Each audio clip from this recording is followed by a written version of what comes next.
اللہ کو یاد کرو گے تو سکون ملے گا، اللہ کی یاد کے علاوہ سکون نہیں ملتا۔ لوگ پریشان ہوتے ہیں بلکہ اللہ ان کو انہی کی فیلڈ میں الجھا دیتے ہیں۔ اس نوجوان سے میں نے کہا کہ بھائی، تو اس نے مجھے کہا کہ مولانا میں ہاتھ سے میرے سیٹ کی جاب کرتا، اس کے کام میں آگے پیچھے نہیں کرتا، کیونکہ یہ سیٹ مجھے تنخواہ دیتا ہے، اللہ کو مجھے اس کا جواب دینا پڑے گا، اس لیے میں وقت میں کمی نہیں کرتا، وقت میں کٹوتی نہیں کرتا، کام میں سستی نہیں کرتا۔ یہ میرا سیٹ ہے دنیا کا، اللہ نے مجھے اس کے یہاں رکھا ہے، میں اس کا پورا پورا حق ادا کرتا ہوں اور اپنا پورا پورا کام کرتا ہوں، ہاتھ سے کام کرتا، زبان سے اپنے رب کی جاب کرتا۔ میں نے کہا بھائی بس یہی بتا دو کہ زبان سے کیا جاب کرتے ہو آپ؟ چہرے پہ نور تھا نا اس کے۔ اس نے کہا مولانا سن لو، پھر اللہ کا شکر ہے، اس کا کرم ہے، میں 7 بجے جیسے ہی الارم بجتا ہماری جاب شروع ہوتی، میں ہاتھ سے کام کرتا اور زبان سے صلی اللہ علیہ وسلم، صلی اللہ علیہ وسلم، صلی اللہ علیہ وسلم۔ مولانا میں درود شریف پڑھتا رہتا ہوں۔ خلاصہ یہ ہے کہ بہت مزہ آتی ہے اللہ کے نبی صلی اللہ علیہ وسلم سے محبت، عشق اور آپ کی یاد میں درود شریف پڑھنا۔ ویسے جس کو جس سے پیار ہو اس کو یاد کرنے میں تو مزہ آتی، مولانا میں نے پیار ہی کیا اللہ کے نبی صلی اللہ علیہ وسلم سے، تو میں جھومتا رہتا، درود شریف پڑھتا رہتا۔ 8 بجتے، 9 بجتے، 10 بجتے، 11 بجتے، 12 بجے کا ایک الارم بجتا ہے، وہاں تک میں درود شریف پڑھتا رہتا ہوں، اور کیا مزہ آتی ہے وہ اللہ ہی بہتر جانتا ہے، وہ میں جانوں میرا اللہ جانے، ہر بات بتائی نہیں جاتی، ٹھیک ہے؟ جیسے ہی وہ 12 بجے کا الارم بجتا ہے تو اس کے بعد مولانا ابھی میں گنہگار بھی بہت ہوں، میں نے اللہ کو ناراض بھی بہت کیا ہے۔ جو اللہ والے ہوتے ہیں نا ان کو احساس ہوتا ہے کہ ہم نے اللہ کو بہت ناراض، وہ اپنے آپ کو گنہگار سمجھتے، وہ گنہگار سمجھتے ہیں نا، اسی لیے اللہ ان کو توبہ کی بھی توفیق دیتا، رونے کی بھی توفیق دیتا، اور اپنے آپ کو گنہگار سمجھنے کی بھی توفیق دیتا۔ پھر وہ چھوٹے بن کے رہتے ہیں، اور وہ جتنا چھوٹے بنتے چلے جاتے خدا ان کو اتنا ہی بڑا بناتا چلا جاتا ہے۔ ایک بزرگ کے پاس ایک آدمی آیا کہ حضرت میں بڑا بننا چاہتا ہوں، کوئی وظیفہ ہے؟ حضرت نے فرمایا ہاں بیٹا تو چھوٹا بن جا، اللہ تجھے بڑا بنا دے گا۔ اسپرنگ کو جتنا دباؤ گے نا اتنا ہی بندہ اوپر جائے گا۔ من تواضع للہ، جو شخص اپنے آپ کو اللہ کے لیے جھکائے گا، رفعہ اللہ، اللہ اسے باعزت کرے گا، اللہ اسے بلند کرے گا۔ تواضع میں عزت چھپی ہوئی ہے۔ وَمَن تَكَبَّرَ، اور جو شخص تکبر کرے گا، اپنے آپ کو بڑا سمجھے گا، وَضَعَهُ اللَّهُ، اللہ اس کو ذلیل کرے گا۔ اللہ والوں کو تواضع والا فارمولا سمجھ میں آیا، اللہ نے عزتوں کی چوٹیوں پہ بٹھا دیا۔ دنیا کے بہت سے لوگوں کو تکبر والا فارمولا سمجھ میں آیا، وہ اپنے آپ کو کچھ سمجھنے لگے، خدا نے سب کے دلوں سے ہی ان کو گرا دیا۔ ایک آدمی ہے 5 لوگوں کے درمیان کھڑا ہے، تکبر کرتا ہے، میں کچھ ہوں، میں کچھ ہوں، وہ جاتا ہے اور یہ 4 اس کی برائی شروع کر دیتے ہیں، وہ سمجھتا ہے میں کچھ ہوں، جناب آپ کچھ نہیں۔ اگر آپ اپنے آپ کو کچھ نہیں سمجھو گے خدا آپ کو بہت کچھ بنا دے گا، اگر آپ اپنے آپ کو کچھ سمجھو گے تو آپ خدا کی نظر سے گر جاؤ گے۔ مولانا پھر میں استغفار پڑھتا ہوں، استغفر اللہ، ندامت کے ساتھ، اللہ میں گنہگار ہوں، اللہ پاک سوری، اللہ پاک سوری، 2 بجے تک۔ میں نے کہا اچھا یہ آپ کے 7 گھنٹے تو ایسے ہی چلے گئے ذکر و اذکار میں، ماشاءاللہ وصول ہو گیا وقت، پھر کیا کرتے ہو؟ مولانا پھر درود شریف، پھر 2 بجے سے 3:30 بجے الارم بجتا، میری جاب ختم ہو، اس کے بعد میں بائی کار اپنے گھر جاتا ہوں۔ اب سب لوگ سوئے ہوئے ہیں فیکٹری پہ، تو پھر بھی لوگ مجھے دیکھ رہے تھے کہ میں کچھ نہ کچھ پڑھ رہا ہوں۔ اب یہاں تو مجھے کوئی دیکھنے والا نہیں، گھر والے سوئے ہیں، میں اپنے گھر پہنچتا ہوں، وضو کرتا ہوں، مصلی بچھاتا ہوں۔ مولانا ساری دنیا میٹھی نیند سوتی، میں اپنے رب کی یاد میں مشغول ہو جاتا ہوں، میں اپنے رب کی یاد میں مشغول ہو جاتا ہوں۔ یہ میری راتیں گزرتی ہے۔ مولانا پلیز آپ میرا راستہ نہ روکو، مجھے ابھی حرم بھی جانا ہے۔ السلام علیکم ورحمۃ اللہ وبرکاتہ۔ اس کے بعد وہ بندہ کہاں چلا گیا مجھے پتہ نہیں چلا، ملاقات ہی نہیں ہوئی اس کے بعد ان سے۔ پہلے تو 2-3 بیان ہوئے تو اس میں بھی وہ بندہ شریک تھا، لیکن جب اس کو پتا چلا گیا، مجھے پتا چل گیا ہے اس کے بارے میں، تو میرے سامنے ہی نہیں آیا تھا، میرے سامنے ہی نہیں آیا، اپنا کوئی نمبر بھی نہیں دیا، اپنا کوئی ایڈریس بھی نہیں دیا، اور اس نے ایک اشارہ دیا کہ یہ بات میں نے آج تک کبھی کسی کو نہیں بتائی، یہ تو میرے اور میرے اللہ کے درمیان کا راز ہے۔ نوجوانوں، پتہ نہیں وہ عقل مند ہے یا ہم عقل مند ہیں۔ ہم رات کو دوستوں میں گھومنے والے، کھانا پینا کرنے والے، سونے والے، فجر کی نماز آگے پیچھے کرنے والے، اور وہ انگلینڈ جیسے ماحول میں جہاں انٹرنیٹ کی فراوانی ہے، بے حیائی کی دنیا ہے، وہاں جا کے بندہ ایسا اللہ کو مناتا، ایسا اللہ کو یاد کرتا، پتہ نہیں وہ عقل مند ہے یا ہم عقل مند ہیں۔ کون عقل مند ہے؟ وہ یہ واقعہ کیوں سنا ہے؟ ہم اس کے جیسے بنے اس لیے سنا۔ مولانا کہہ رہے تھے نا، عمل کی نیت سے سننا، تو بولنے والا بھی عمل کی نیت سے بولے اور سننے والے بھی عمل کی نیت سے سنیں۔ تو ہم لوگ بھی نیت کریں انشاءاللہ کہ ہم جتنے وقت دکان پر ہوتے ہیں، کاروبار پر ہوتے ہیں، اور ہر وقت تو گاہک نہیں ہوتے نا، گراہک نہیں ہوتے نا، ہم فری وقت بھی ہوتا ہے، تو ہم تو پورا فری وقت موبائل کو دیتے ہیں، نیوز کو دیتے ہیں، گیم کو دیتے ہیں، واٹس ایپ کو دیتے ہیں۔ واٹس ایپ کے ہم خادم بنے ہوئے ہیں موبائل کے، ایسا لگتا ہے کہ یہ موبائل ہمارا شیخ ہے، پیر صاحب ہے، اور ہم اس کے مرید ہیں، ہر وقت حضرت کی خدمت میں حاضر۔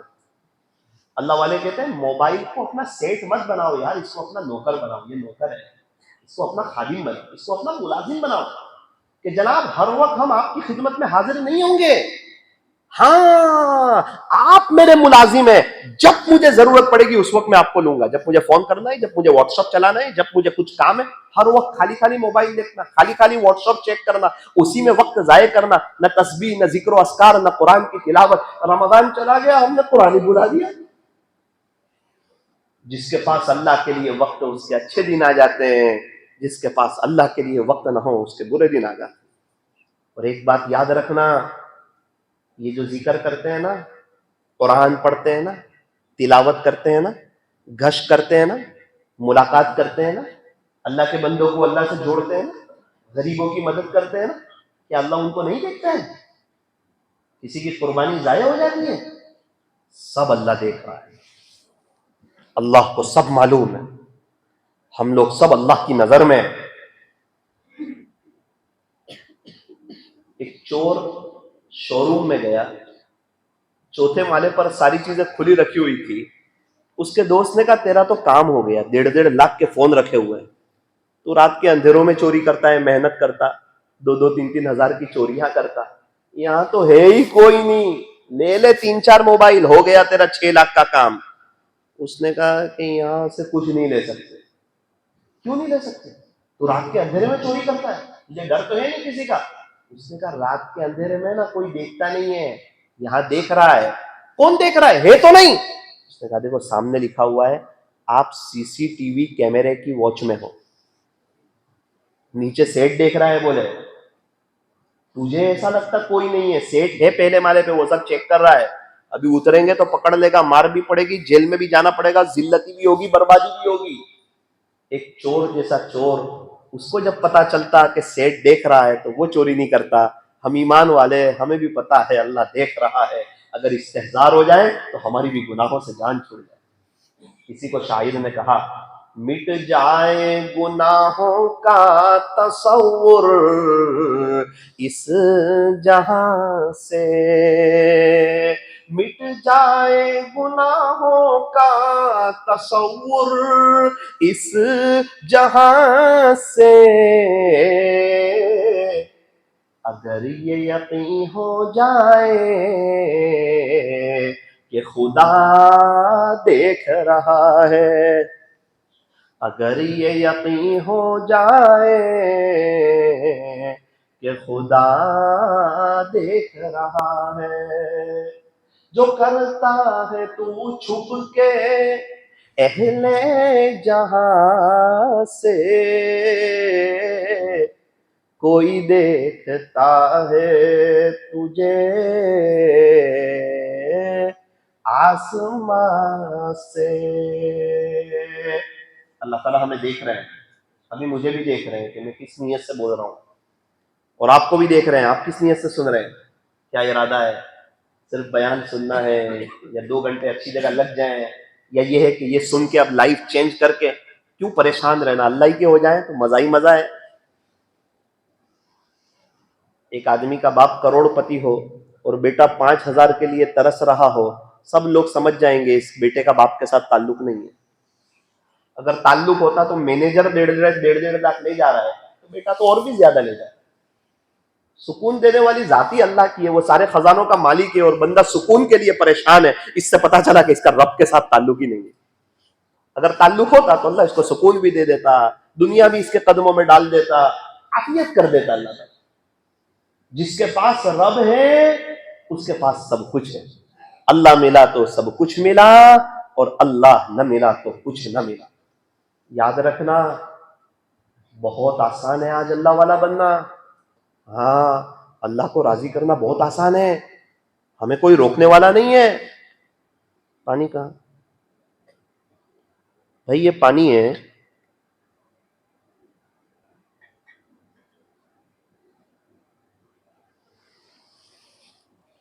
اب اس کی سنت یہ ہے،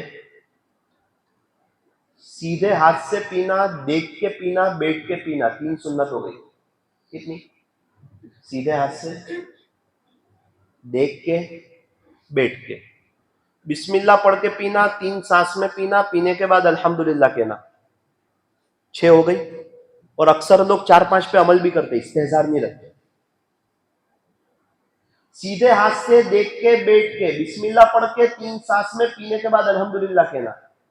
ہمیں کینیڈا والے روک رہے اس سنت پر عمل کرنے سے، یا آسٹریلیا والے روک رہے؟ تو کہ ہم خود نہیں کر رہے، ہم خود نہیں کر رہے. ہمیں تہجد پڑھنے سے کوئی دنیا کی طاقت روک رہی ہے؟ ہمارے نبی صلی اللہ علیہ وسلم کے زمانے میں تو مارا جاتا تھا. اگر کعبۃ اللہ کے سامنے آ کے عبادت کر لے تو آپ کو ستایا جاتا. ہمارے نبی صلی اللہ علیہ وسلم کبھی سجدے میں جاتے تھے تو اونٹ کی اوجڑی آپ کے پیٹھ پر رکھ دی جاتی. اس کا وزن اتنا ہوتا تھا کہ آپ اٹھ نہیں سکتے. آج کوئی کچھ کر رہا ہے ہمارے ساتھ؟ صحابہ کو قرآن پڑھتے ہوئے دیکھتے تھے، دعوت دیتے ہوئے دیکھتے تھے تو مارتے تھے کفار. آپ حضرات نے اتنی قربانیاں دی، آج تو آسان ہو گیا. آج تو صرف چلنا ہے دین پر، صرف دین پہ چلنا ہے. پورا جوش نکال کے دے دیا کہ چل لو، اللہ کو پالو. یہ پانی جو میرے ہاتھ میں بیٹھا ہوا ہوں، آپ سن رہے ہیں، بہت بڑی نعمت ہے، بہت بڑی نعمت ہے. آج صبح میں آئی سی یو روم میں گیا تھا. میں وقتاً فوقتاً ہسپتال جاتا رہتا ہوں تاکہ اللہ تعالیٰ ہمیں یہ احساس دے کہ صحت اللہ کی کتنی بڑی نعمت ہے، کہیں صحت سے اللہ کو ناراض نہ کر دے. تو میں آئی سی یو روم میں گیا، میں نے دیکھا ایک شخص ہے، اس کے ہاتھ پیر باندھ دیے گئے اور ان کو سانس لینے میں بڑی تکلیف ہو رہی ہے، دقت ہو رہی ہے. پمپ لگایا ہوا ہے اور وہ ایسے ہل رہے، پورے اوپر نیچے ہو رہے، پورے اوپر نیچے، پورے اوپر نیچے، اور ایسے ہاتھ کھینچنے کی کوشش کر رہے ہیں، کوئی میرے ہاتھ چھڑوا دے. نہ بات کر رہے ہیں، نہ سن سک رہے ہیں، نہ دیکھ سک رہے ہیں. عجیب کیفیت. معلوم کیا کہ یہ کن کے گھر والے ہیں، کون ہے یہ، ان کے ساتھ کون ہے. پتا چلا کہ ایک بندہ ہے، یہ ان کے رشتہ دار ہے. میں نے پوچھا کیا ہے؟ مولانا پتہ نہیں ہے، 3 دن سے اسی طرح تڑپ رہے ہیں. ایک بزرگ آئے تھے، وہ یوں کہہ رہے تھے کہ ان کے پر سکارات کا عالم ہے، پتہ نہیں کیا ہے. اللہ اکبر. وہ منظر میں نے دیکھا، میں صبح نیند ہی نہیں آ رہی تھی. میں نے کہا اللہ، یہ بھی ہماری طرح ہی تھے، دنیا میں مزے سے تھے اور ابھی اس پر ہے. آج ہم مزے سے، پتہ نہیں کل ہمارا کیا ہوگا. اللہ تعالیٰ ہمیں کبھی بھی ان حضرات کے حوالے نہ فرمائے. وقت آنے پر اللہ عافیت والی، عزت والی اللہ تعالیٰ ہمیں بہت نصیب فرمائے. اللہ تعالیٰ ہمیں کسی کا قرض دار محتاج نہ بنائے. میرے عزیزو، یہ صحت اللہ نے دی ہوئی ہے، عافیت. تو میں بیٹھا ہوا ہوں، بول رہا ہوں، اور آپ حضرات سن رہے ہیں. اب اللہ تعالیٰ خالی اتنا چاہ رہے ہیں کہ سب دے دیا ہے، تو میرا ہو جا، سب دے دوں گا. من کان للہ کان اللہ گولا. جو اللہ کا ہو جاتا ہے، اللہ بھی اس کا ہو جاتا ہے.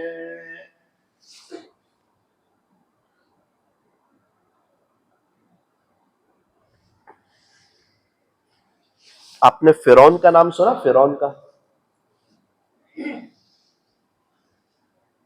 موسیٰ علیہ السلام کے زمانے کا فرعون. بہت ظلم کرتا تھا، بہت ظلم کرتا تھا، حد پار کر دی. اس کا بہت بڑا شاہی محل تھا، اور اس شاہی محل میں جانے کے لیے پتہ نہیں کتنا اپوائنٹمنٹ اور کتنے وقت پہلے سے کانٹیکٹ کرنا پڑتا تھا، تب جا کے فرعون کے شاہی دربار میں انٹری ہوتی. بہت خادم تھے اس کے. ایک عجیب بات یہ ہے، اس کو اب غرور بھی بہت تھا، نشہ بھی بہت تھا، یہ اپنے آپ کو رب کہتا تھا، اور اس کے درباری لوگ اس کے گیت بھی گاتے تھے.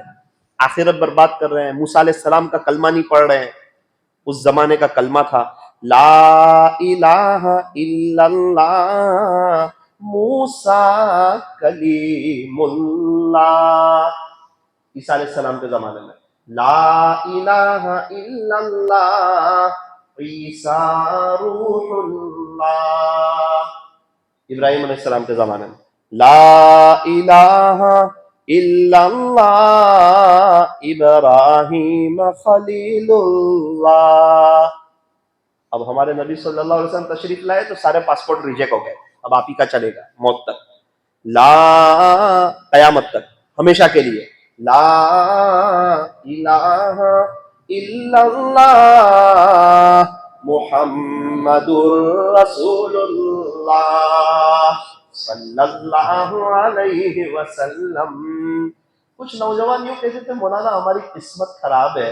میں اس کو پوچھتا ہوں ہمارے رب اللہ ہے اور محمد الرسول اللہ صلی اللہ علیہ وسلم ہمارے نبی ہے، ہم ان کے امتی ہیں، اس سے بہتر بھی اس دنیا میں کسی کی قسمت ہو سکتی ہے کہ جن کے امتی بننے کے لیے دوسرے انبیاء تمنا کرتے ہو کہ اللہ ہمیں ان کی امت میں بنا دے، اور اللہ نے ہمیں ان کی امت میں بنا دیا. یار کوئی پوچھے آپ کے رب کون ہے، ہم کہیں گے اللہ. آپ کا اللہ کے ساتھ براہ راست رشتہ کیا ہے؟ کہ براہ راست رشتہ ہے، اللہ خالق ہے اور ہم اس کے بندے ہیں، اللہ نے ہمیں بنایا ہے.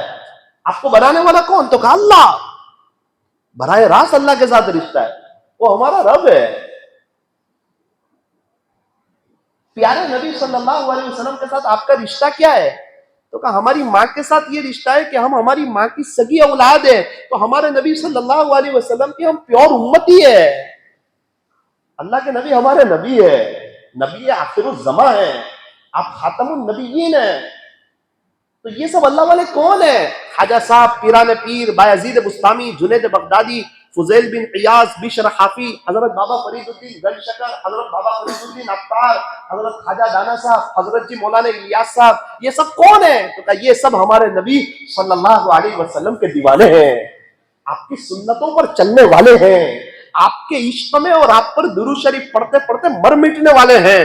اور ہمارے نبی صلی اللہ علیہ وسلم کی برکت سے اللہ نے پوری دنیا میں دین پھیلایا، انہوں نے بھی اپنی پوری زندگیاں دین پھیلانے میں لگا دی. فرمایا کہ ہم کون ہیں؟ تو کہا ہم ان اللہ والوں کے غلام ہیں. ہمیں کیا کرنا ہے؟ کہ ہمیں بھی قرآن پڑھنا، درود شریف پڑھنا، نمازیں پڑھنا، تہجد پڑھنا، اور اللہ کا دین پوری دنیا میں زندہ ہو جائے اس کے لیے ہمیں محنت کرنا ہے. ہمیں ان کی نقل اتارنی ہے. اللہ والوں نے نقل اتاری تو وہ ہمارے نبی کے بہت قریبی بنے. اگر ہم اللہ والوں کی نقل اتاریں گے ہم بھی ہمارے نبی کے بہت قریبی بنیں گے. سبزی والوں کے پاس، لوہے والوں کے پاس، کپڑا کپڑے والوں کے پاس، تو اللہ والوں کے پاس. ذرا دھیان سے سننا. ایک عورت تھی، اس کا نام تھا مشاپا. کیا نام تھا؟ مشاپا. شاید آپ نے پہلے نام نہ سنا ہو، یا سنا بھی ہو تو پتہ نہیں. مشاپا کیا نام تھا؟ یہ کیا کرتی تھی پتہ ہے؟ فرعون کی بچیوں کے سروں میں کنگھی کرتی تھی. فرعون کی جو نیپالک بیٹیاں تھی نا، منہ بولی بیٹیاں، جس کو فرعون اپنی سگی بیٹیاں سمجھتا تھا، اس کی اولاد تو تھی نہیں، تو یہ اس کو اپنی سگی اولاد سمجھتا تھا. تو فرعون نے مشاپا کو رکھا تھا، اور فرعون کی بچیاں اس کو بہت پسند کرتی تھی کہ یہ بہت اچھی کنگھی کرتی ہے. اب یہ تو شاہی دربار میں رہتی ہے، نعمتوں میں پل رہی ہے، شاندار کھانا مل رہا ہے، فرعون کے ایک دم قریبی، کبھی بھی ملنا چاہے تو مل سک رہی ہے، ساری نعمتیں قدموں میں ہیں. لوگ فرعون کے دربار میں آنے کا اپوائنٹمنٹ لینا پڑتے ہے، تو کبھی بھی آ سکتی ہے، اس کے پاس تو کارڈ ہے. یہ تو روزانہ فرعون کے دربار میں آتی، مشاطہ کیا ہوا؟ کنگھی کر رہی تھی، کنگھی کرتے کرتے کنگھی نیچے گری. اب جس کو جس سے محبت ہوتی ہے اس کی یاد آتی ہے. اس نے وہ کنگھی اٹھائی نا تو مشاطہ کی زبان سے نکلا اللہ. بس فرعون کی بچی کنگھی کروا رہی تھی نا، وہ ہل گئی. اس نے کہا کہ مشاطہ یہ کون ہے اللہ؟ مشاطہ نے کہا کہ یہ رب ہے، رب موسیٰ و ہارون. موسیٰ اور ہارون کے رب ہے. آپ کے کون ہے؟ افسوس موسیٰ اور ہارون کے رب ہے تو میرے بھی رب ہے. اس نے کہا نا نا نا نا نا نا، اللہ رب نہیں ہے. بولے رب تو میرا ابو فرعون ہے. بولے انا ربکم الاعلی. اور یہ سب بڑے بڑے وزیر، عقل مند لوگ، سمجھدار لوگ، یہ سب میرے ابو کو رب کہتے ہیں. مشاطہ نے کہا کہ بیٹی تیرا ابو ہے نا، ان کا میں احترام کرتی ہوں، وہ بادشاہ سلامت ہے. رب تو اللہ ہے. اس نے کہا مشاطہ تو یہاں محل میں رہتی ہے، میرے ابو کی نعمتوں سے فائدہ اٹھاتی ہے. بڑے بڑے وزیر لوگ تو رب مانے اور تو رب نہ مانے. اس نے کہا نا بیٹی میں آپ لوگوں سے بہت محبت کرتی، پیار کرتی، آپ لوگ میری بیٹیاں ہیں، میں آپ کی خدمت کرتی ہوں. یہ ہے نا عقیدے کی بات ہے، اس میں نہیں ہو سکتا سمجھوتا. بیٹی رب تو اللہ ہے، آپ کے ابو بادشاہ سلامت ہے. اس نے ایسے ہاتھ جھڑک دیا، غصے ہو گئی کہ میں میرے ابو کو بتا دیتی ہوں تو ایسا کہتی ہے. ہاں بیٹی یہ عقیدے کا معاملہ ہے، یہاں سمجھوتا نہیں ہو سکتا. بیٹی فرعون کی بیٹی گئی محل میں تو ابو تھے نہیں. معلوم کیا کہاں ہے؟ کہ فلاں جگہ گئے. دوڑتی دوڑتی گئی، ساری بات سنائی. ابو مشاطہ ہے نا. بولے کون مشاطہ؟ وہ خادمہ. بولے کون؟ فرعون کے دربار میں تو بہت لوگ تھے نا، بڑے بڑے وزیر دسم. ابو وہ جو ہمارے بال میں کنگھی کرتی ہے، ہم اس کی تعریف کرتے تھے. اچھا اچھا اچھا، مشاطہ کی بات کر رہے ہیں. ہاں تو کیا ہوا؟ ابو کنگھی گری نا تو اس کی زبان سے اللہ نکلا نا، تو میں نے اس کو پوچھا کہ یہ کون ہے؟ تو وہ تو کہتی ہے کہ یہ رب ہے. میں نے پوچھا کون ہے رب؟ تو کہا ربی موسیٰ و ہارون، موسیٰ اور ہارون کے رب. میں نے کہا تیرے کون ہے؟ تو وہ کہتی ہے میرے بھی رب ہے. تو میں نے کہا رب تو میرا ابو فرعون ہے. تو فرعون نے کہا رب تو میں ہی ہوں نا. تو ابو آپ کو رب نہیں مانتی ہے؟ مجھے نہیں مانتی، میرے دربار میں رہتی ہے، سب فائدہ اٹھاتی ہے، لوگ ملنا چاہتے مل نہیں سکتے. یہ ساری نعمتوں میں اتنی ساری نعمتیں اس کو دے رکھی، فیسلٹیز دے رکھی، جب چاہے تب میرے دربار میں آ سکتی. بڑے بڑے وزیر لوگ مجھے رب کہتے ہیں. ابو منع کرتی ہے کہ یہ عقیدے کا مسئلہ ہے، میں رب تو نہیں مان سکتی. تو وہ کیا کہتی ہے میرے بارے میں؟ وہ یوں کہتی ہے کہ بادشاہ سلامت ہے. ارے وہ رب کہتی ہے. نا رب نہیں کہتی ہے بیٹی، اس نے کبھی میرے سامنے نہیں کہا. ابو میرے سامنے اس نے کہا ہے، وہ آپ کے سامنے بھی کہہ سکتی ہے. اس معاملے میں وہ ایک دم مضبوط ہے، وہ کسی کی بات نہیں سنتی اس معاملے میں. بیٹی میں آتا ہوں. فرعون لال پیلا ہو گیا. یار یہ کیا ہو گیا میرے ہی دربار میں؟ اور اللہ کی بھی شان ہے، موسیٰ علیہ السلام کو بھی اسی کے گھر میں پالا. ہاں ہاں ہاں ہاں ہاں، اسی کے گھر میں پالا اور موسیٰ علیہ السلام کی برکت سے ہی فرعون کو مروایا. بہت بڑا زندگی کا سبق. راستہ ایک ہی تھا، موسیٰ علیہ السلام گزر گئے، فرعون ڈوب گیا. اس سے پتا چلا کہ بھروسہ کبھی بھی راستے پر نہیں، اللہ پہ کیا جائے. نظر اللہ پر ہو ہماری.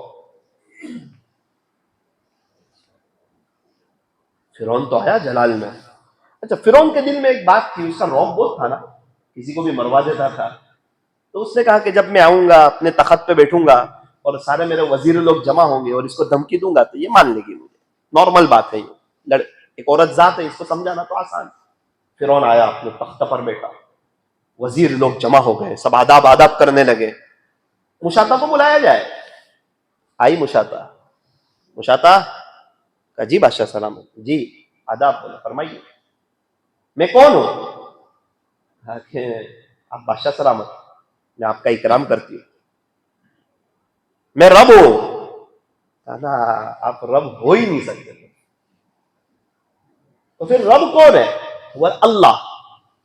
یہ کون ہے؟ تو کہا رب بھی موسیٰ و ہارون، جو موسیٰ اور ہارون کا رب ہے وہی میرا بھی رب ہے.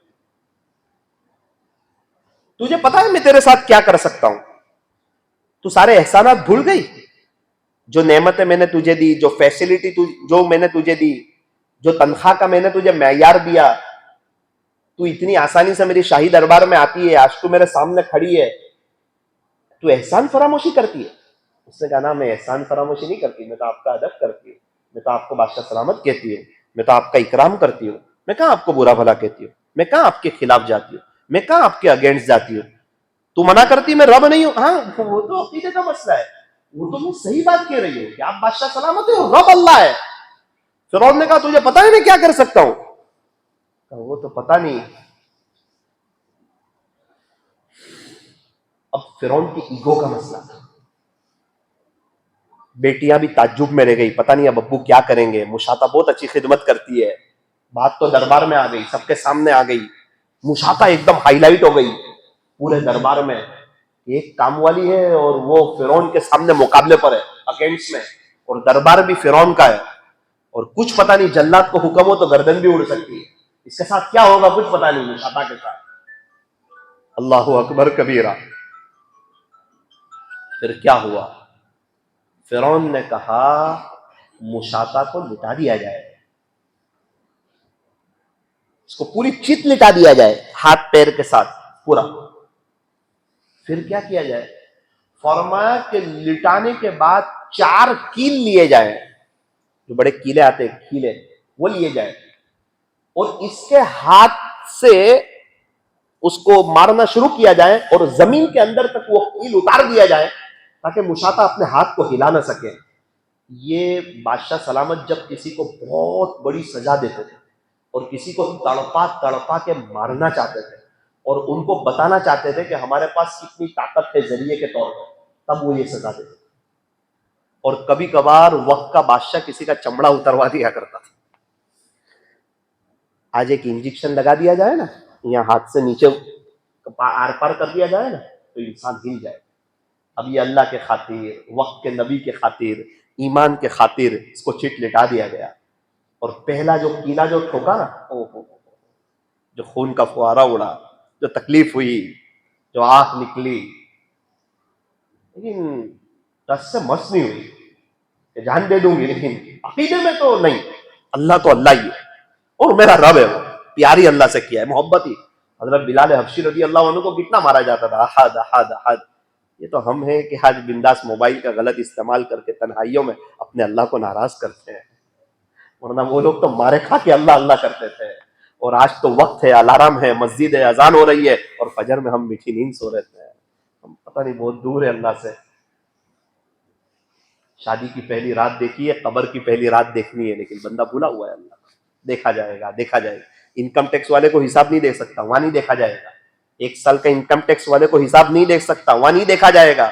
وہاں وظیفے پڑ جائیں گے، وہاں گھر والے روئیں گے، اور اللہ کو پوری زندگی کا حساب دیکھنا ہے، بولتا ہے دیکھا جائے گا۔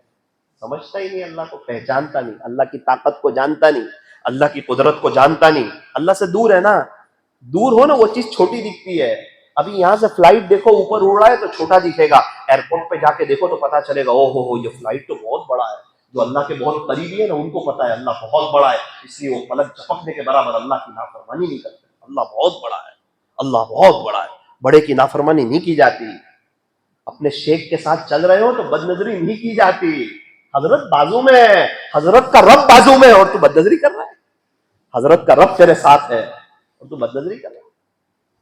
حضرت بازو میں ہو تو نماز کی کیفیت چینج ہو جاتی ہے۔ یہ میرے شیخ ہیں، بڑے اللہ والے ہیں، نماز میں دھیان لگ جاتا ہے۔ اللہ وہی سمجھا رہا ہے کہ میں تیرے حضرت کا رب ہوں، میں تیرا پروردگار ہوں، خالق ہوں، وہ تیرے بازو میں تجھے دیکھ رہا ہوں، لیکن بندہ اللہ کو بھولا ہوا ہے۔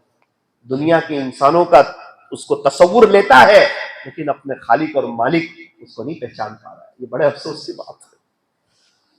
اللہ تعالیٰ آج کی مجلس میں ہمیں اپنی پہچان نصیب فرمائے۔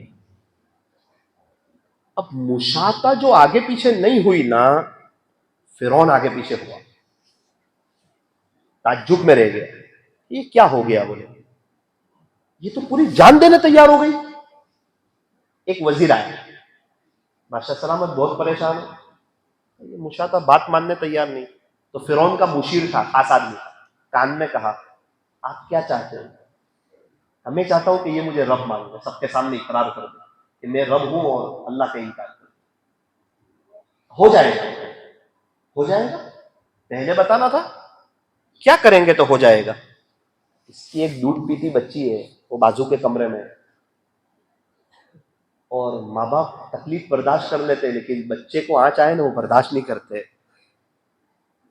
تو آپ اس کی بچی کو بلاؤ اور اس کے سینے پر لٹاؤ، اور جب دودھ پی رہی ہو اس وقت کہنا کہ دیکھ مشاتا، مجھے رب مان لے ورنہ تیری بیٹی کی گردن اڑا دو. تو یہ مان لے گی. یہ بہت بڑا جملہ تھا، یہ بہت بڑا جملہ تھا، معمولی چیز نہیں تھی. بچہ ہے نا اولاد پہ ہل جاتا ہے، باپ اولاد پہ ہل جاتا ہے. میں نے دیکھا کتنے لوگوں کو بیٹا بہت بیمار ہے اور ڈاکٹر صاحب انجیکشن دینا چاہ رہے ہیں بچے کے فائدے کے لیے، لیکن باپ اندر نہیں کھڑا رہ سکتا، باہر آ جاتا ہے کہ میں نہیں دیکھ سکوں گا، ایک انجیکشن نہیں دیکھ سکوں گا. وزیر تو مشیر تھا نا، مشیر آدمی سمجھدار ہوتا ہے، وہ مشورہ دیتا ہے، وہ اپنے بادشاہ کو خوش کرنا چاہتا ہے. فرعون نے کہا ہاں یہ بات ٹھیک ہے، بولو اب ہو گیا کام. بولو تو فرعون نے کہا کہ ابھی تو مشاطہ لیٹی ہوئی ہے، اور فرعون نے کہا کہ اس کی بچی کو لایا جائے. اب کام گئی، اب تڑپ اٹھی، یہ تو میری دودھ پیتی بچی، معصوم بچی، اس کا کیا قصور ہے، اس کی کیا غلطی ہے. سینے پہ لٹا دیا، بچی تو کھیلنے لگی اور دودھ پینے لگی. فرعون نے کہا مشاطہ، جی مجھے رب مانتی ہے؟ نہیں مانتی، تیری بیٹی کی گردن اڑوا دوں گا. ایک دم جلال میں آئی اور کہنے لگی فرعون اچھی طرح سن لے، میں اور یہ میری بیٹی، ہم لوگ خون میں رنگین اور لطفت تو ہو سکتے ہیں، ایمان کا سودا نہیں کر سکتے. جب اتنی زور پہ کہا نا تو فرعون کو بھی جلال آ گیا. اس نے جلاد کو کہا کہ ابھی فوراً اس کی بیٹی کی گردن اڑا دی جائے. اور جلاد نے ایک وار کیا، اس کی گردن خون کا فوارہ. انا للہ و انا الیہ. کیا یہ سب اللہ نہیں دیکھ رہا ہے؟ وہاں جو اللہ کے فرشتے موجود ہیں وہ یہ سب نہیں دیکھ رہے؟ کسی کی قربانی ضائع ہو؟ وَكَانَ اللَّهُ شَاكِرًا عَلِيمًا. تیرا اللہ تو بڑا قدردان ہے، سب کچھ جاننے والا ہے. چائے میں جتنی شکر ڈالو اتنی چائے میٹھی، اللہ کے خاطر جتنی قربانی دو اتنا مقام اونچا. اب واپس فرعون نے مشاطہ کو کہا، مشاطہ اب کیا کہتی ہے؟ آنکھ میں آنسو آ گئے. کہا کہ فرعون اب تو میری بیٹی بھی دنیا میں نہ رہی، اب میں بھی نہیں رہنا چاہتی، اب اللہ کے پاس جانا چاہتی، اب اللہ سے ملاقات کرنا چاہتی. فرعون نہیں وہ کرنا چاہ رہا تھا، اصل میں بیٹیوں کے چہرے کو دیکھ کر اچھی خدمت کرتی ہے، لیکن ایگو کا مسئلہ تھا، لوگ کیا کہیں گے اس کا مسئلہ تھا. فرعون نے جلاد کو اشارہ کیا، مشاطہ بھی اللہ کو پیاری ہو. انا للہ و انا الیہ راجعون. جو ایمان والے تھے ان کے حوالے کر دیا گیا، اور جو اس وقت کا عمل تھا وہ کیا، ان کی تدفین وغیرہ عمل نہ. یہ ہو گیا پورا واقعہ پورا سمجھ میں آیا؟ اب آگے سننا کیا ہوتا ہے. میں یہ بات سنانا چاہ رہا ہوں آپ کو، اس لیے یہ واقعہ سنایا. موسیٰ علیہ السلام کا زمانہ گزر گیا، کافی وقت کے بعد عیسیٰ علیہ السلام کا زمانہ آیا. عیسیٰ علیہ السلام کا بھی زمانہ گزر گیا. اب باری آئی تاجدار مدینہ، فخر دو جہاں، سید العرب والعجم، حضرت اقدس محمد الرسول اللہ صلی اللہ علیہ وسلم کا دور آیا، نبی آخر الزماں کا دور آیا. اب 40 سال اور کچھ عمر ہوئی اور آپ کو نبوت کی دولت سے سرفراز کیا گیا. آپ نے دین کا کام شروع کیا تو ابھی تک تو صادق اور امین کہتے تھے، اور جیسے ہی لوگوں کو اللہ کی طرف بلایا لوگ دشمن ہو گئے. ہم نے دیکھا بہت سے خاندان دین کے کام سے دور ہوتے ہیں، اور جیسے ہی دین کا کام کرتے تو خاندان والے ان سے دشمنی کرتے. یہ ہمارے نبی کی مہا سنت. جیسے ہی ہمارے نبی صلی اللہ علیہ وسلم نے دعوت کا کام کیا، لوگوں کو اللہ کی طرف بلایا، اپنے ہی خاندان والے دشمن ہو گئے. اس کے بعد 10 سال کے قریب کا زمانہ گزرا. آپ کو جو طائف آپ گئے دین کی دعوت کو لے کر، وہ بھی بہت خطرناک مرحلے تھے، بہت خطرناک لمحے تھے. ابھی میں طائف میں گیا نا، تو ایک گائیڈ کے ساتھ میری بات چل رہی تھی. خلاصہ یہ کہ حضور صلی اللہ علیہ وسلم کے زمانے کی تو مجھے پیور باتیں بتا، میں یہ چاہتا ہوں آپ کے ساتھ. تو اس نے مجھے سب سے پہلے بتایا کہ مولانا ہمارے نبی صلی اللہ علیہ وسلم کو جو پتھر مارے تھے، وہ جو پتھر جو مارے تھے نا، وہ زور سے مارے تھے، آہستہ نہیں مارے تھے. یہاں تک کہ ہمارے نبی صلی اللہ علیہ وسلم، یہ عرب کے خلاف تھا پتھر مارنا. عرب کے لوگ مہمان نواز ہیں، مہمان نوازی کی بات بہت دور کی، یہ پتھر مار رہے ہیں یہ لوگ.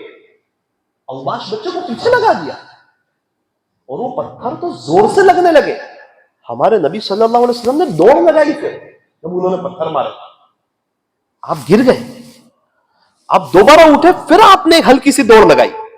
وہ بچے کو روکنے تیار نہیں ہے، وہ لوگ اور جمع ہو رہے ہیں، پتھر مار رہے ہیں، آپ دوسری مرتبہ گر گئے. پھر آپ وہاں سے اٹھے، پھر آپ نے دوڑ لگائی. تیسری مرتبہ جب آپ گرے تو بے ہوش ہو گئے، جوتے مبارک خون سے رنگین ہو گئے. اور آج ہمیں انہی کا چہرہ پسند نہیں آ رہا، انہی کی سنتیں پسند نہیں. پتہ نہیں کون سے ماڈرن دور میں، کون سی ترقی کی دنیا میں، سمجھ میں نہیں آ رہا کس کو راضی کرنا چاہ رہے ہیں، کس کے ہاتھ سے جام کوثر پینے والے، کچھ پتہ نہیں. کون دوست لوگ کام آئیں گے قبر میں، یا کوئی دنیا والے، یا دنیا کے سیٹ، یا جو غیر لوگوں کے ساتھ ہمارا بزنس کا ویوہار ہے تو شاید یہ غیر لوگ کچھ بخشوا دیں گے. کچھ سمجھ میں نہیں آتا ہے کون کام آئے. اللہ تو کہہ رہا ہے کہ کامیابی کے لیے صرف محمد الرسول اللہ صلی اللہ علیہ وسلم یہی ہمارے پاس معیار ہے، ان کے علاوہ کچھ نہیں. میں جب دکان پر بیٹھتا تھا، مستورات کہتی تھی مولانا اظہار کا کپڑا میچنگ چاہیے. تھوڑا معمولی 19-20 یار، نارمل ایک دم مائنور نہیں دکھتا تھا. وہ منع کرتی تھی یہ نہیں چلے گا. ارے اللہ کی بندی، نارمل فرق نہیں دکھتا ہے. اس نے کہا نہیں چلے گا. اس وقت میں کہتا تھا بہن اللہ نے بھی میچنگ زندگی مانگی ہے، نارمل مائنور فرق نہیں چلے گا. میچنگ زندگی لانا یوں کہا ہے، لقد کان لکم فی رسول اللہ اسوۃ حسنہ. میچنگ مانگی، دنیا کا انسان فرق نہیں چلا. میرے عزیزو، لوگ کیا کہیں گے؟ نہیں، ہمارے نبی ہمارے لیے 23 سال تک روئے یار. میری امت، میری امت، میری امت. کیا محنت، کیا کوشش، کیا قربانیاں، کیا رونا، کیا تڑپنا. تو انہیں کو بھول گئے. ہمارے نبی صلی اللہ علیہ وسلم کو ہائی لائٹ کریں ہم، آپ کو آئیڈیل بنایا ہے اپنا. ہمارے نبی ہمارے آئیڈیل ہیں، ہمارے ہیرو ہمارے نبی ہے. ہیرو کرکٹر ہمارے نبی نہیں ہے. ہمیں کسی کے ساتھ برا نہیں کرنا ہے، ہمیں دیش والے سب کا اکرام کرنا ہے. ہمیں بھائی چارہ کو عام کرنا ہے، ہمیں امت بننا ہے. کوئی ہمارے ساتھ برائی کا معاملہ کرے، اس کے ساتھ ہمیں اچھائی کا معاملہ کرنا ہے. کوئی توڑے، اس کے ساتھ جوڑنا ہے. کوئی ہمارے راستے میں کانٹے بچھائے، ہمیں اس کے راستے میں پھول بچھانا ہے. ہمارے نبی صلی اللہ علیہ وسلم پر جو عورت کچرا پھینکتی تھی، وہ بیمار ہوئی تو آپ اس کی عیادت میں گئے، اس کو پتا چلا تو اس نے کلمہ پڑھ لیا. یہ تھے آپ کے اخلاق. لیکن دنیا والوں کے خاطر، لوگوں کے خاطر، بزنس والوں کے خاطر، دوستوں کے خاطر اللہ کے نبی سے ہی دور ہو جانا جو ہمارے لیے اتنا روئے. وہ زیارت کرنے والا بھی، میں بہت خوش میں تھا، میں بہت موڈ میں تھا کہ ابھی طائف پہنچا ہوں نا، ساری زیارت کروں گا. پھر اس کے آگے مجھے جانا تھا قبیلہ بنو سعد، جہاں حضور صلی اللہ علیہ وسلم کے 4 سال گزرے تھے. جو دائی حلیمہ آپ کو لے کے گئی تھی، مجھے وہاں جانا تھا. اور اس جگہ کو مجھے اپنی آنکھوں سے دیکھنا تھا. اور مجھے سمجھنا تھا کہ حضور صلی اللہ علیہ وسلم، دائی حلیمہ کا کمرہ کہاں تھا، آپ کی بہن اماں حضرت شیما کا کمرہ کہاں تھا، اور ہمارے نبی صلی اللہ علیہ وسلم نے کہاں اپنا وقت گزارا. آس پاس کا ماحول کیسا تھا. سب چاروں طرف پہاڑ تھے. وہ کنواں کون سا تھا جہاں آپ پانی بھرنے جاتے تھے. وہ جگہ کون سی تھی جہاں آپ بکریاں چرانے جاتے تھے. یہ سب مجھے اپنی آنکھوں سے جو میں نے پڑھا تھا، مجھے دیکھنا تھا، سمجھنا تھا.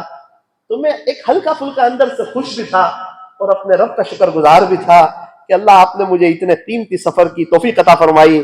جو سفر ہمارے نبی نے اس وقت کیا تھا، آج آپ مجھے وہاں لے جا رہے ہیں، میں آپ کا شکر گزار ہوں.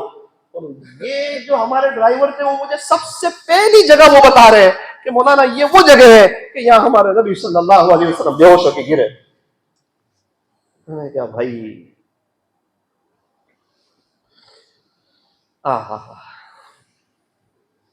اس کے باوجود بھی وہ طائف والوں کو معاف کر دے رہے ہیں. انہیں سگی بیوی کو معاف کرنے تیار نہیں، بچوں کو معاف کرنے تیار نہیں، ماں باپ کو معاف کرنے تیار نہیں، رشتہ داروں کو معاف کرنے تیار نہیں. جس کو بھی دیکھو مولانا غصہ بڑا آ جاتا ہے. جناب موت کے وقت اگر اللہ کو آ گیا نا تو آپ کو پتا چلے گا غصہ کس کو کہتے ہیں. مولانا آپ کیا کہہ رہے ہو؟ موت کے وقت تو اللہ رحم کرے، آپ لوگوں پہ رحم کرو، اللہ موت کے وقت آپ پہ رحم کرے گا. یرحموا من فی الارض یرحمکم من فی السماء، تم زمین والوں پر رحم کرو، آسمان والا تم پر رحم کرے گا. زندگی میں بھی رحم ہوگا، موت کے وقت بھی رحم ہوگا. لیکن مولانا کیا کریں، حق بات. ہاں پھر تیار رہنا، آپ بھی بہت گنہگار ہے اور اللہ بھی حق پر ہے کہ اللہ آپ پر غصہ کرے. پھر آخرت برباد ہو جاتی ہے، قبر برباد ہو جاتی ہے جب اللہ کا غصہ ہو. زیادہ غصہ کرنا بہت بری چیز ہے، اس سے لوگوں کے دل ٹوٹ جاتے ہیں، انسان خدا کی نظر سے گر جاتا ہے. بیت اللہ شریف کو نعوذ باللہ کوئی توڑ دے تو وہ کبھی اللہ کے قریب ہو سکتا ہے؟ تو سب کے دل کیا ہے؟ بیت اللہ ہے نا، اللہ کے گھر ہے سب کے دل.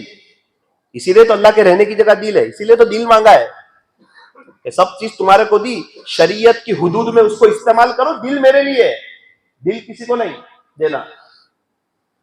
اگر کسی کے دل کو توڑا وہ بندہ ایسا ہے گویا کہ اس نے بیت اللہ شریف کو توڑا. ہماری بیوی کا دل بیت اللہ ہے، ہمارے بچوں کا دل بیت اللہ ہے، ہمارے رشتہ داروں کا دل بیت اللہ ہے. کنٹرول کرنا ہے یار اپنے اوپر. غصہ آوے تو فوراً اپنی موت کو یاد کرنا ہے. اگر آج پی جاؤں گا برداشت کروں گا، خدا موت کے وقت مجھ پر رحم کرے گا. اور اگر آج اتار دوں گا اور اپنے آپ کو کچھ سمجھ بیٹھوں گا کہ آج طاقتور ہوں، غصہ ہمیشہ کمزوروں پہ آتا، اپنے سے زیادہ طاقتور پہ نہیں آتا ہے. یاد رکھنا موت کے وقت ہم بہت کمزور ہوں گے اور اللہ بہت طاقتور ہے. اللہ تعالیٰ ہمیں صحیح سمجھ عطا فرمائے. تو میں اس واقعے کی طرف تو نہیں جانا چاہتا، میرا دل چاہتا تھا کہ میں آپ کو سناؤں کہ میں قبیلہ بنو سعد گیا، ہم لوگ کیسے گئے، وہاں کا کیا منظر تھا اور وہاں ہم نے کیا دیکھا اور اس کے کیا نظارے تھے. اور حضور صلی اللہ علیہ وسلم نے جو انگور کھائی تھی اس جگہ کے قریب کا کیا منظر تھا. پھر الحمدللہ میں ایک ایسی جگہ پر بھی اللہ تعالیٰ مجھے لے گئے. مجھے ایک ساتھی نے کہا مولانا آپ بہت پیور جگہ پر پہنچ گئے ہو. میں نے کہا وہ کیا؟ بولے یہ پتھر ہے نا، اسی پتھر پر طائف میں اللہ کے نبی صلی اللہ علیہ وسلم ٹیک لگا کے بیٹھے تھے تو اللہ تعالیٰ نے اس کو روئی جیسا نرم کر دیا. آج آپ کے پاس موقع ہے، آپ بھی بیٹھ جائیے. تو میں سنت کی اتباع میں اس پتھر پر بیٹھا ٹیک لگا کر. اس کی کیا لذت تھی وہ میں جانوں، میرا سینہ جانے، اللہ جانے، وہ آپ کو بیان نہیں کر سکتا.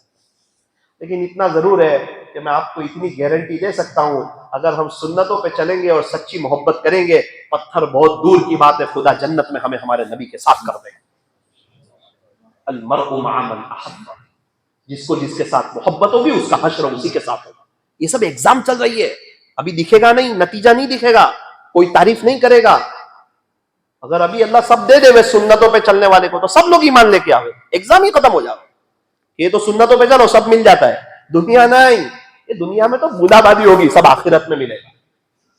ملائی کو دیکھ کے گھی کا، ملائی کو دیکھ، دودھ کو دیکھ کے ملائی کا، اور ملائی کو دیکھ کر گھی کا پتہ چلتا ہے. آسمان اور زمین کو دیکھ کر بنانے والے کا پتہ چلتا ہے. جستجو یار میں کوئی رہبر ملتا نہیں، میں اس پر فدا ہوں جسے میں نے دیکھا نہیں. اب یہ طائف کا سفر ہے، ہمارے نبی صلی اللہ علیہ وسلم اب ریٹرن ہو رہے ہیں اور وہاں سے واپسی پر آپ کا دل بھی بہت ٹوٹا ہوا ہے. یہ نہیں پتا تھا کہ طائف والے ایسا سلوک کریں گے. مکہ والے بات نہیں مان رہے تھے، آپ طائف گئے دین کے خاطر، اور آج دین کے خاطر لوگ 3 دن جانے تیار نہیں، چلا جانے تیار نہیں، 4 مہینے جانے تیار نہیں، گشت کرنے تیار نہیں، ملاقات میں جانے تیار نہیں، اجتماع میں جانے تیار. اللہ والوں نے پوری پوری زندگیاں لگا دی. خواجہ صاحب نے یہاں آ کے پوری زندگیاں لگا دی اسی دین کے خاطر. دین زندہ ہو جاوے، سب عاشق رسول ہو جاوے، سب درود شریف پڑھنے والے ہو جاوے، سب کے دلوں میں اللہ کی محبت اتر جاوے. کون جائے گا لوگوں کے پاس؟ یہ بنجر بستیوں میں کون جائے گا؟ انہیں جا کے کون سمجھائے گا؟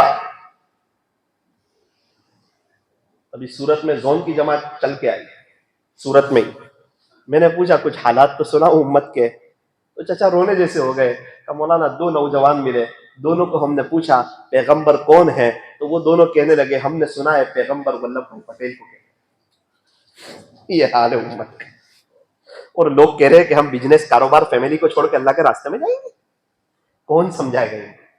اگر ہمارے نبی یہی کہہ دیتے کہ میں مکہ مکرمہ چھوڑ کے طائف جاؤں گا, مدینہ منورہ جاؤں گا, صرف 10,000 صحابہ کی قبریں ہیں مدینہ منورہ, باقی سب کہاں چلے گئے؟ پوری دنیا میں پھیل گئے. کیوں پھیلے؟ دین کے خاطر. خواجہ صاحب صرف اجمیر میں رہے, آپ بنگال تشریف لے گئے. کتنے لوگ ہی اللہ تعالیٰ نے ہدایت عطا فرمائی. محنت, کوشش, قربانی, تہجد سے اٹھ جانا, امت کو اللہ سے جوڑنا, اللہ اللہ کرنا سکھانا کہ مشکل کشا اللہ, حاجت روا اللہ, بگڑی بنانے والا اللہ, ساری دنیا کا نظام چلانے والا اللہ. جو اللہ سینگ کے دانوں کو ترتیب سے رکھنا جانتا ہے, وہ اللہ ہم میری اور آپ کی زندگی بھی ترتیب والی بنانا جانتا ہے.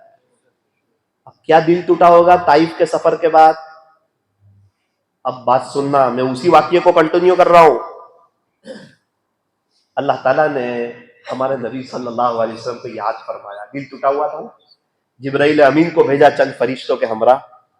خلاصہ یہ ہے کہ پیارے نبی کو معراج کے سفر کی خوشخبری سناؤ. لاؤ اب ہم اپنے نبی کو اپنا دیدار کرائیں گے. واقعہ تو میں خانقاہ میں کو سنا چکا تھا معراج کا, اسی لیے میں اپنے پوائنٹ کا ایک بات سنا دوں کہ ہمارے نبی صلی اللہ علیہ وسلم جب معراج کے سفر پر نکلے براق پر, ایک روایت کے مطابق جبرائیل امین بھی آپ کے ساتھ تھے. جبرائیل امین فرشتوں کے سردار ہیں اور آپ نبیوں کے سردار ہیں. یہ سفر چل رہا ہے اور ہمارے نبی صلی اللہ علیہ وسلم جبرائیل امین سے پوچھ رہے ہیں کہ جبرائیل, میں یہاں سے بہت انوکھی خوشبو محسوس کر رہا ہوں. یہ کون کہہ رہا ہے؟ جن کے پسینے میں خوشبو تھی وہ کہہ رہے ہیں. ہمارے نبی کہہ رہے ہیں, نبیوں کے سردار کہہ رہے ہیں, آپ کے پسینے سے بڑھ کر دنیا کی کوئی خوشبو ہو نہیں سکتی. شاید آپ کے پسینے سے بڑھ کر جنت کی خوشبو بھی نہیں ہو سکتی, پکی بات. اب ہمارے نبی یوں کہے کہ میں بہت انوکھی خوشبو محسوس کر رہا ہوں, تو آپ اندازہ لگائے وہ خوشبو کیسی ہے. جبرائیل امین کیا کہہ رہے پتا ہے؟ ارے سنو بروڑا بڑا سنو. جبرائیل امین کہہ رہے پیارے نبی جی, یہاں ہے نا اس وادی میں فرعون کی خادمہ مشاطہ کی قبر ہے, وہاں سے یہ خوشبو آ رہی ہے. یہ جو آپ محسوس کر رہے ہیں نا, او ہو کیا قربانی ہوگی. 5ویں کلاس کی ایگزام 5ویں کلاس جیسی اور MBBS کی ایگزام MBBS جیسی. جتنی بڑی ایگزام اتنی بڑی ڈگری, اتنا زیادہ پھل, اتنے زیادہ پیسے. تو مشاطہ نے کوئی 5ویں کلاس کی ایگزام نہیں دی تھی, آخری لیول کی ایگزام دی تھی. اور وہ ایگزام کا پھل تو دیکھو, اللہ نبی آخر الزمان کو مشاطہ کی داستان سنا رہا ہے. جبرائیل امین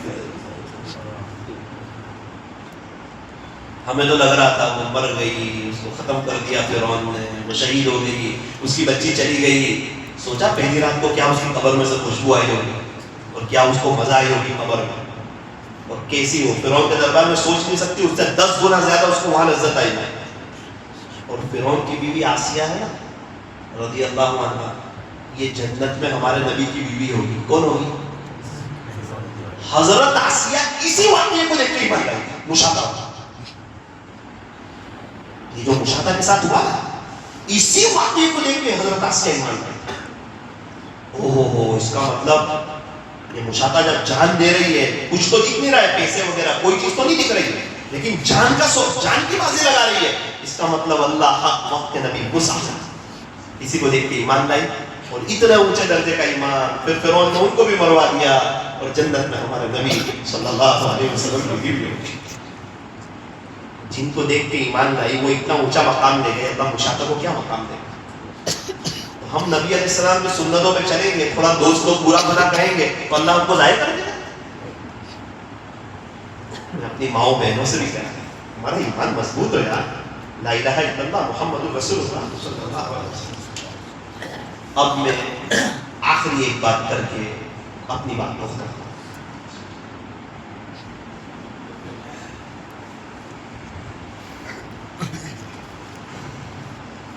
مائیں بہنیں بھی سن رہی ہیں,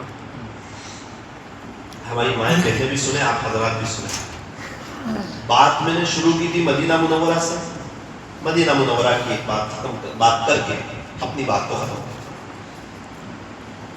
اس سفر میں مدینہ منورہ کے 2 تاریخی ملاقاتیں. ایک تو اس نوجوان سے ہوئی, یہ تو بات سمجھ میں آئی.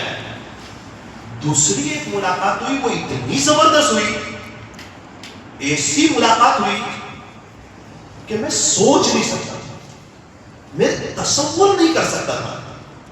اللہ اکبر, کیسے کیسے لوگ ہیں یار اس دنیا میں. اللہ کی شان. یہ بھی بند کر.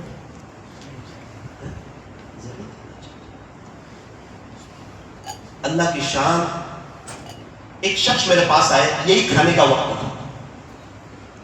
مجھے کہا کہ مولانا ایک شخص آپ سے ملنے آئے ہیں اور وہ آپ سے ملنا چاہتے ہیں, تقریباً کافی دیر سے آپ کا انتظار کر رہے ہیں, آپ کا ویٹ کر رہے ہیں. اچھا کہاں ہے؟ انہیں نیچے بیٹھے ہیں بیسمنٹ میں. میں نیچے ہی تھا بھائی آدھے گھنٹے سے, وہ آپ ہی کو ملنے آئے ہیں. ٹھیک ملاقات کریں گے. میں نے ملاقات کی. میں نے کہا کیسے ہو, خیریت سے؟ بتا الحمدللہ. کیا کچھ نئی جنی خبر, کیا چل رہا ہے, کیسے ہو, یہیں رہتے ہو؟ کہ مدینہ منورہ میں رہتا ہوں, آپ سے محبت رکھتا ہوں اس لیے آپ سے ملنا ہے. میں نے کہا آپ میرے سے ملنا ہے؟ تو نے نا مولانا کوئی بھی عالم آتے ہیں نا, ان کا نام سنتا ہوں تو ملنے چلا جاتا, محبت ہوتا ہے. اچھا اچھا ایسا جی, کوئی انوکھی بات تھی؟ تو اس نے کہا مولانا مدینہ منورہ میں اس وقت ایک نوجوان عورت ایسی ہے, ابھی وہ ہے بڑے نوجوان ہے, کہ تقریباً 30 مہینے ہو گئے اس کو خواب میں روزانہ نبی اکرم صلی اللہ علیہ وسلم کی زیارت نصیب. میں تو ہل گیا اس کی بات سن کے. میں نے کہا اس خاتون کے بارے میں آپ جانتے ہو؟ کہ بالکل آف کورس جانتا ہوں. آپ مجھے کچھ بتا سکتے ہو؟ ہاں بالکل بتا سکتا ہوں. وہ ابھی ہے؟ بولے ہاں ہے. بولے مجھے تعجب کرنے لگا. سیریل کی دنیا, موبائل کی دنیا, انسٹا کی دنیا, لوگ گناہوں کے پیچھے لگے ہوئے ہیں. کیا اللہ اس کے رسول سے پیار ہوگا, محبت ہوگی کہ روزانہ زیارت نصیب ہوگی. مجھے کہا کہ میں نے کہا آپ کو کیسے پتا چلا اس کو زیارت ہوتی ہے؟ تو مولانا ایک انقلابی واقعہ پیش آیا. کیا واقعہ پیش آیا؟ تو کہا ہم لوگ انڈیا میں رہتے ہیں. بھائی انڈیا میں کہاں رہتے تھے؟ گجرات میں رہتے تھے. گجرات میں کہاں رہتے تھے؟ بہت آگے مت پوچھو, احمد آباد سے آگے ایک جگہ ہے وہاں رہتے تھے. اچھا ٹھیک. تو مولانا یہ جو لڑکی ہے نا, یہ میری سگی بیٹی ہے, اس کو زیارت ہوتی ہے, اور یہ بات کسی کو پتا نہیں ہے. یہ اچانک یوں کہنے لگی اپنے شوہر سے کہ اب ہم لوگ فیملی کے ساتھ مدینہ منورہ چلے جائیں گے. بھائی کیسے چلے جائیں گے؟ جائیں گے انشاءاللہ, عمرے پہ جائیں گے, حج پہ. نا اب ہم وہیں رہنے چلے جائیں گے. ان کے شوہر انجینئر, اچھا سب سیٹ اپ, بچے اسکول پڑھ رہے, جا رہے آ رہے, 15 دن سمجھ میں آتا, مہینہ سمجھ میں آتا, اب ہم چلے جائیں گے.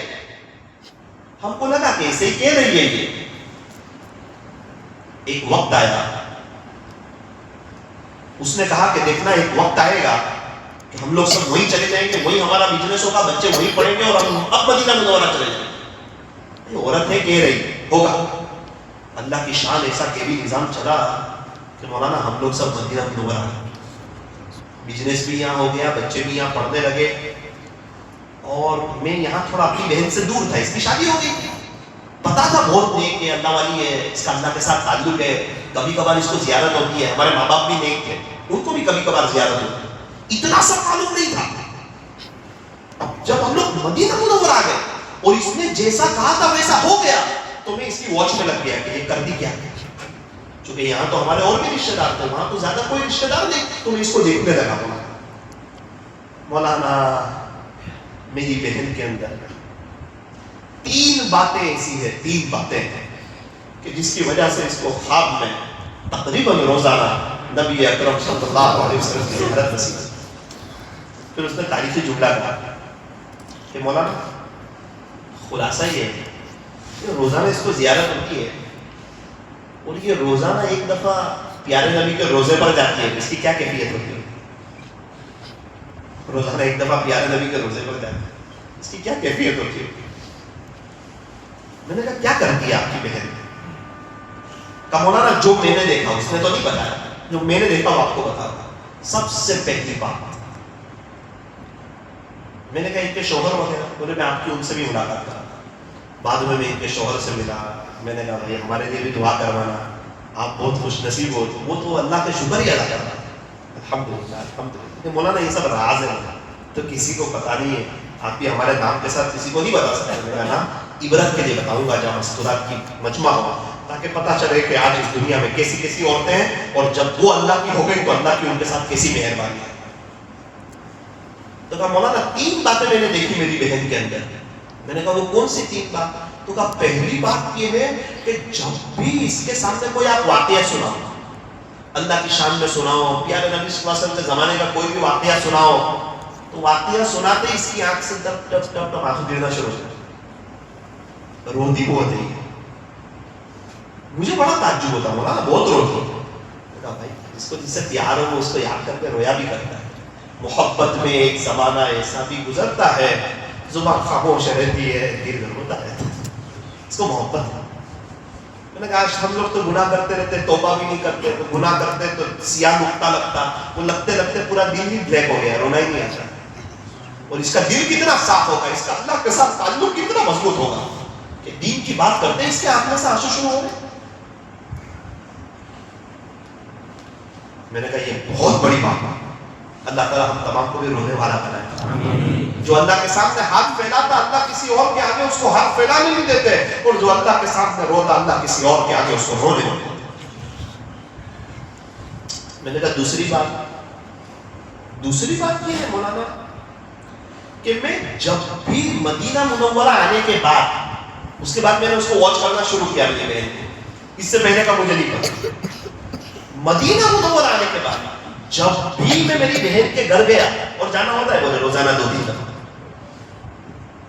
صبح گیا، دوپہر گیا، شام گیا، رات گیا، کبھی کھانا بنا رہی ہے، کبھی کیا کر رہی ہے، کبھی صفائی کر رہی ہے، مولانا ہمیشہ میں نے دیکھا اس کے ہونٹ ہلتے رہتے۔ میں قریب گیا تو میں نے دیکھا وہ درود شریف اللہ اکبر۔ میں نے کہا بھائی یہ تو محبت کی بات ہے، جس کو جس سے محبت و عشق ہو اللہ اس کو یاد کرتا ہے، اس کے دل میں محبت ہی ہے اللہ کے نبی صلی اللہ علیہ وسلم۔ اسی لیے تو آپ جب بھی جا رہے ہیں، صبح جا رہے ہیں، دوپہر جا رہے ہیں، شام جا رہے ہیں، رات جا رہے ہیں، یہ عورت درود شریف پڑھتی رہتی ہے۔ بڑا تعجب ہوا۔ تیسری بات بہت عجیب بتائی،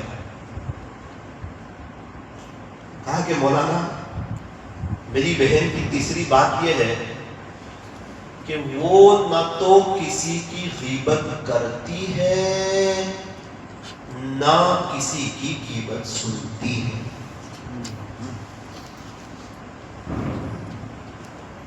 اس نے ایک قاعدہ بنا دیا ہے۔ کیا قاعدہ بنایا؟ جو موجود نہیں اس کی بات نہیں،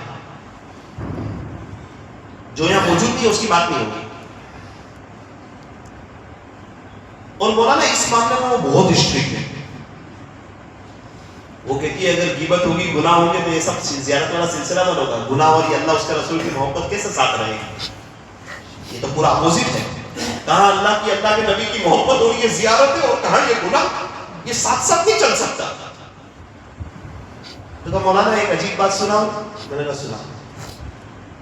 اس کی ایک بہن بھی ہے، یعنی میری بہن، اس کی بہن میری بہن، بھائی بہن، ہمارے امی ابو تو اللہ کو پیارے ہو گئے۔ اب وہ میری بھی، اس کی بھی عمر کم تھی، بولے وہ میری بہن کا رشتہ آیا، تو اب میں کس سے مشورہ کروں گا؟ بہن ہندوستان میں اور میں اور یہ یہاں ہے، میرے امی ابو ہے نہیں، تو میں تو اسی سے مشورہ کروں گا نا۔ تو میں اس سے بات کرنے گیا تو وہ منع کرتی ہے کہ آپ میرے سے بات مت کرو، آپ میرے شوہر سے بات کرو، اگر وہ سامنے والے کی بات کرتے کرتے آپ نے کوئی غیبت کر دی تو۔ اب اس کو میں نے سمجھایا، خلاصہ یہ ایک بچی کا رشتہ آیا تو سامنے والے کے اندر اگر کوئی برائی ہے تو ابھی تو بات کرنا جائز ہے نا، وہ کہ بھائی یہ جو لڑکی کا رشتہ آیا ہے تو ماں باپ یہ تو بات کر سکتے ہیں نا کہ وہ شراب پیتا ہے تو اس لیے ہم اپنی بیٹی اس کو نہیں دیں گے۔ برائی سے اس کو یاد نہیں کر رہے، کوئی دل میں اس کی نفرت نہیں ہے، یہ تو بیٹی کا رشتے کا مسئلہ ہے، دیکھ کے دو بیٹی. ہمارے سامنے ایک آدمی کا موبائل چوری ہو گیا، ہمیں پتا ہے کس نے چوری کی، پولیس والوں نے بلایا اور کہا بھائی اس کا موبائل کس نے چوری کیا معلوم ہے؟ تو بولے معلوم ہے. بتا کون ہے؟ تو بولتا ہے غیبت ہو جائے گی. بھائی غیبت نہیں، ابھی بتا کس نے کیا. تو موقع بھی دیکھنا پڑے گا نا. ابھی ایک آدمی کا مجھے فون آیا سورت سے کہ مولانا نوساری سے ہماری بیٹی کا رشتہ آیا ہے، فلاں لڑکا ہے، آپ کی کیا رائے ہے؟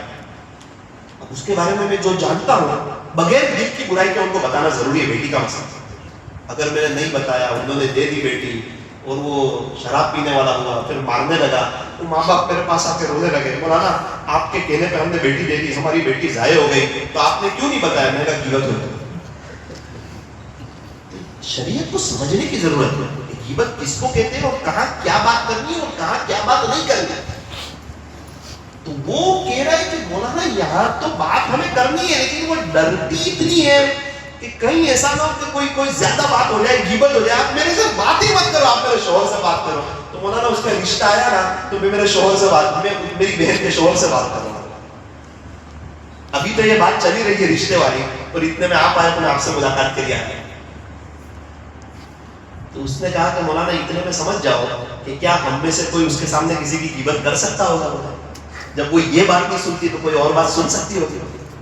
اللہ اکبر. میرے عزیزو، ہماری وہ کون سی مجلس ہے جو غیبت سے پاک ہو؟ حالانکہ ہمارے نبی صلی اللہ علیہ وسلم نے ارشاد فرمایا الغیبت اشد من الزنا، غیبت تو زنا سے بھی زیادہ سخت چیز ہے. غیبت کا حال تو رومی کی طرح ہے، جتنا گناہ کرنے والے کو اتنا ہی گناہ سننے والے کو. بہت خطرناک چیز ہے غیبت. قرآن کریم کا تو پورا بھیجا ہی سخت ہو گیا غیبت کی بات ہے. أَيُحِبُّ أَحَدُكُمْ أَن يَأْكُلَ لَحْمَ أَخِيهِ مَيْتًا فَكَرِهْتُمُوهُ وَاتَّقُوا اللَّهَ. اللہ، کیا تم میں سے کوئی اپنے مردار بھائی کے گوشت کو کھانا پسند کرتا ہے؟ انسان، وہ بھی بھائی، وہ بھی مرا ہوا، کیا کوئی پسند کرے گا کہ اب انسان ہو، سگا بھائی ہو، مرا ہوا ہو، اس کے گوشت کو کھانا کوئی پسند کرے گا؟ کہ نہیں کریں گے. اللہ فرماتے ہیں کہ غیبت کا کرنا تیرے رب کے نزدیک اس سے بھی زیادہ ہے. وَاتَّقُوا اللَّهَ، اللہ سے ڈرو. آج تو رات سونے سے پہلے میاں بیوی سگے ماں باپ کی غیبت، بھائی بہن کی غیبت، دیرانی جیٹھانی نڑن کی غیبت، فیملی ساتھ میں بیٹھی ہوئی ہے تو چچا کی غیبت، ماما کی فیملی کی غیبت، نانا کی فیملی کی غیبت. کیا کر رہے ہیں ہم؟ اچھے سب پریشان. تو افسوس کرنا چاہیے، آپ کو دعا کرنی چاہیے، ان کی خیر خائی کرنی چاہیے. دوستوں کے ساتھ میں بیٹھے ہوئے سنا کہ نہیں، وہاں آگے غیبت ہی ہوتی ہے. اور آج تو لوگ اللہ والوں کے پاس لیٹسٹ طریقے پر غیبت کرتے ہیں. غیبت کا بھی نیا ورژن ہے. آگے کیا کہتے ہیں پتہ ہے؟ حضرت ایک بات ہے، اپنے وہ فلاں آدمی کی غیبت تو نہیں کرتے، خالی ایک بات کرتے ہیں، وہ غیبت ہی کر رہا ہے، وہ غیبت ہی کر رہا ہے.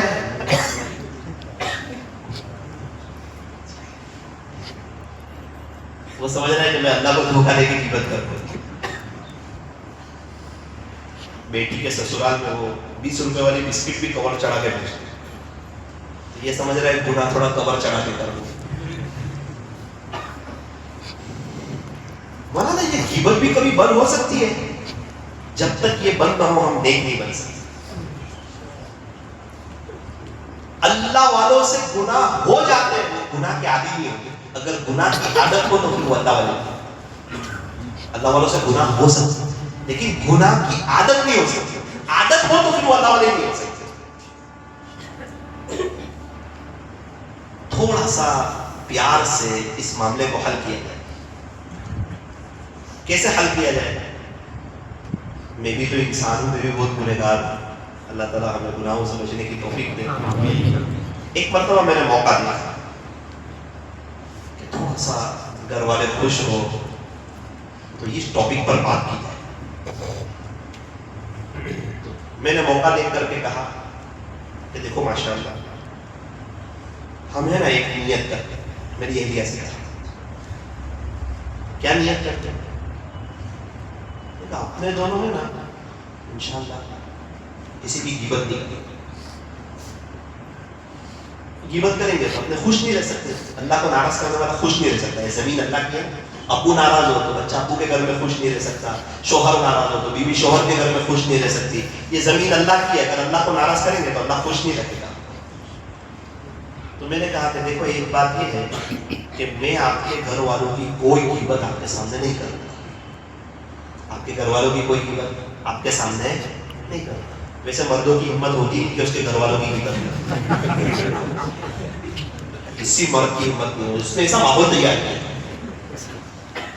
پہلے ہی دن سے. اس نے ایسا ماحول بنایا ہے کہ میرے امی، میرا ابا، میرا بھائی، میری بہن، میری جو بھابھی وغیرہ ہیں، ہم لوگ سب فرشتے ہیں.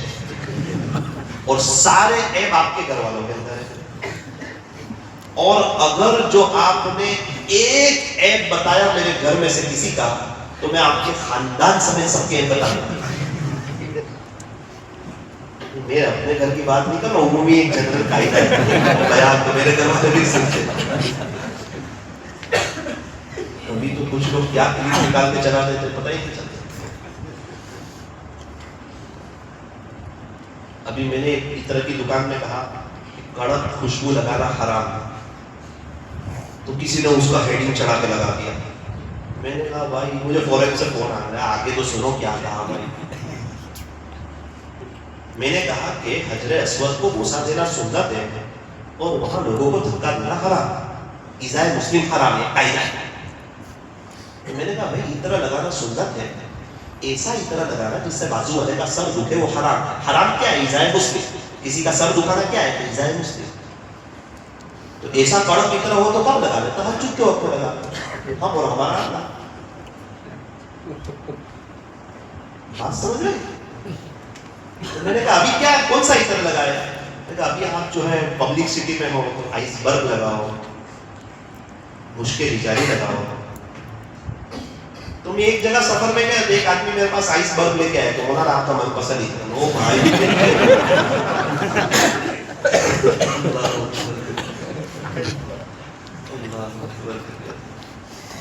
یا عمدہ کوالٹی کا عود ہو تو ویسے مردوں کی تو ہمت ہوتی نہیں کہ وہ ان کے گھر والوں میں سے کسی کی غیبت کریں یا برائی کریں. لیکن پھر بھی بات تو یہیں سے شروع کی جائے گی. اپنے سے بات شروع کی کہ انشاءاللہ میں آپ کے گھر والوں میں سے، آپ کے گھر والے سب بہت اچھے ہیں، بہت پیارے ہیں، میں کبھی کسی کی غیبت نہیں کروں گا.